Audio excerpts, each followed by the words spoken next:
We're going to have a different mix of people today and tomorrow. So again, thank you for coming.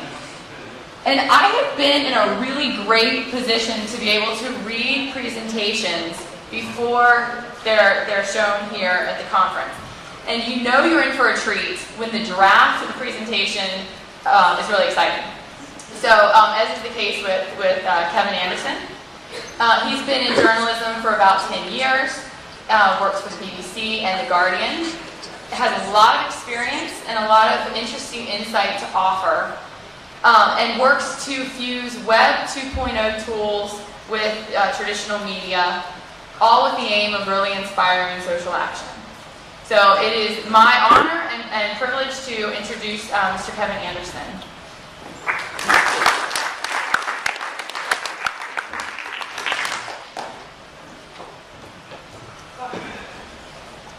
Good morning.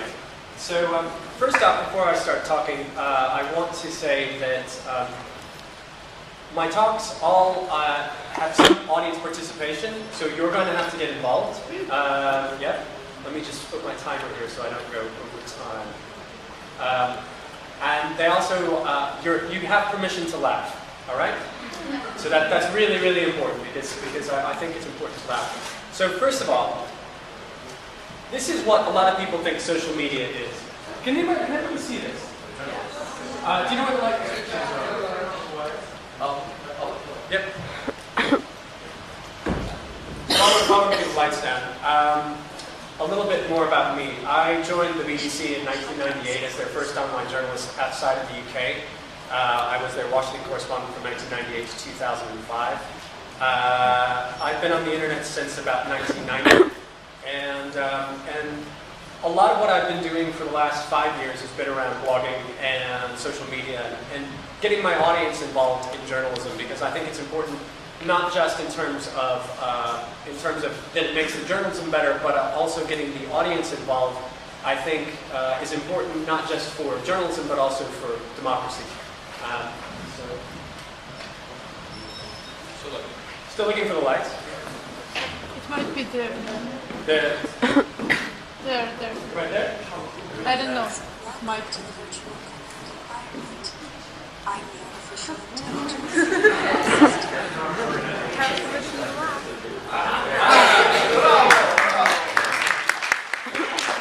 Usually it's the presentation that gives us hell. It's not the lights. So, most of the time, when I talk to audiences, and a lot of time I talk to journalists, this is what they think I do. Environmental catastrophe of vast proportions. We asked the Minister for Shipping to comment on that story, but she just yawned. But who needs her when we've got you? What do you think about this issue? Do you have any thoughts? What are those thoughts? Will you tell us them? Any thoughts at all will do. If you have them, we want to hear them. Are you personally affected by this issue? Then email us. Or if you're not affected by this issue, can you imagine what it would be like if you were? Or if you already are affected by it, but don't want to talk about it, can you imagine what it would be like not to be affected by it? Why not email and tell us? Yes, why not? What possible reason could there be for you not to email us? Certainly ignorance shouldn't be a bar. You may not know anything about the issue, but I bet you reckon something. So why not tell us what you reckon? Let us enjoy the full majesty of your uninformed ad hoc reckon by going to bbc.co.uk/me and my important thoughts, all one word, clicking on what I reckon, and then simply beating on the keyboard with your fists or head. Here's some of the feedback we've had so far. Andrew from Eastbourne reckons it's a sad indictment of the way we live. Matthew from Ilkley reckons it isn't.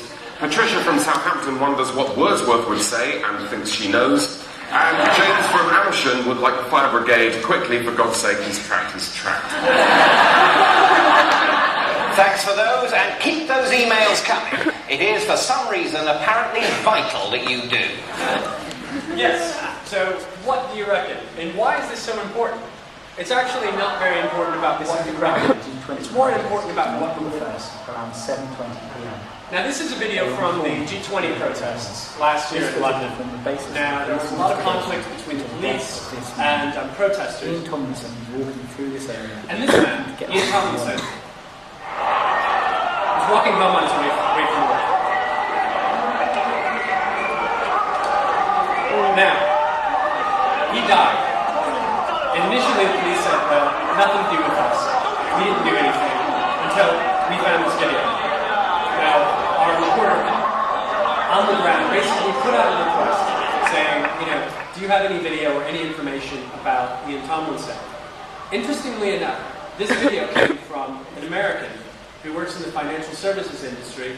He just happened to be walking home from work, and he had his phone and took that video. And he gave us this video, and we put it on our website. Now, video on a newspaper website, that's pretty interesting in itself. This not only was interesting video, it actually triggered an independent police complaints commission investigation into police conduct during the protest. So it's not just what people think, but it's about what they know and what they witness, and tapping into that. And I'm going to give you some examples about how you do that. Now, as Dan said, this is the old model. Now, this is the old model not just for government institutions and NGOs. This is the old model that we in the media have worked on, where we're a publisher. We are the big central publisher. We publish content, and you react. Now, in the 20th century, most of your reaction would have been, if you were angry enough, to send us an angry letter. In the UK, we call them the Green Ink Brigade. But now, this is the new model that we're living with. It's a lot more complicated. We're the media. We publish some content. You might blog about it. You might tweet about it. You might share it on Facebook. But all of that commentary is kind of mixed in now. And we can't publish things with impunity. We can't publish things, and if they're wrong, we hear about it. If the opinion is wrong, we hear about it. So it's much more complicated. I tell a story about 4 or 5 years ago when I first came to England. I was doing a lot of reporting around military bloggers. So it was one way for us to get a perspective of what was happening in Iraq. A lot of the members of the U.S. military were actually blogging. There was actually a guy who was doing a podcast from the Green Zone, believe it or not. And I would message these people who were in the forces and say, what's going on? What's life like in Iraq? What's it like to be a soldier in this conflict? Some of them would actually Google me. They would look me up and say, who is this Kevin Anderson? And I was at the BBC at the time. Who is this guy?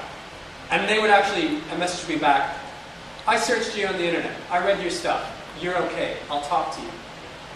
That's a real sea change when you've got basically a member of the public saying, okay, I'm going to look up this journalist and see if he's all right, and maybe then I'll talk to him. Now, one thing I want to say, this is not about technology. This is not about, understanding how the internet works or understanding how computers work. I'm a journalist. I'm not a developer. Everyone at The Guardian thinks I'm a developer, but I'm not. This is about something a lot more fundamental and a lot older. It's about the need to communicate. When I was at the BBC, one of the programs I launched was an interactive radio program called World Have Your Say. And it was really interesting to see how different parts of the world interacted with us. So people in England would call us, because at the same time zone, we used to just pick up the phone. People in the United States would send us email. People in Africa, if we ever did a story that touched Africa at all, we would get literally thousands of text messages in an hour. Thousands. They were listening to it on AM radio, and they wanted to take part in the program. So, I'm going to tell you a story. It starts in 2007, at the end of 2007, in Kenya, West African country, in a disputed election. At least 5 people died after police in Kenya fired tear gas in live rounds to break up opposition rallies. At least 600 people have been killed in riots and ethnic killings following last month's disputed presidential election. I feel scared because here in our country we have started fighting each other for anything. The violence has marred the African nation's image as a stable, democratic oasis. We cannot afford to be molested with the gun which we bought with our taxes. And we are peaceful. Tell America we want guns. And we want to see Kibaki's army. We want to see them. Kenya's president won a second term in the December 27th vote, but observers say the count was rigged. The opposition leader called for 3 days of protest starting Wednesday, but the government banned the demonstrations.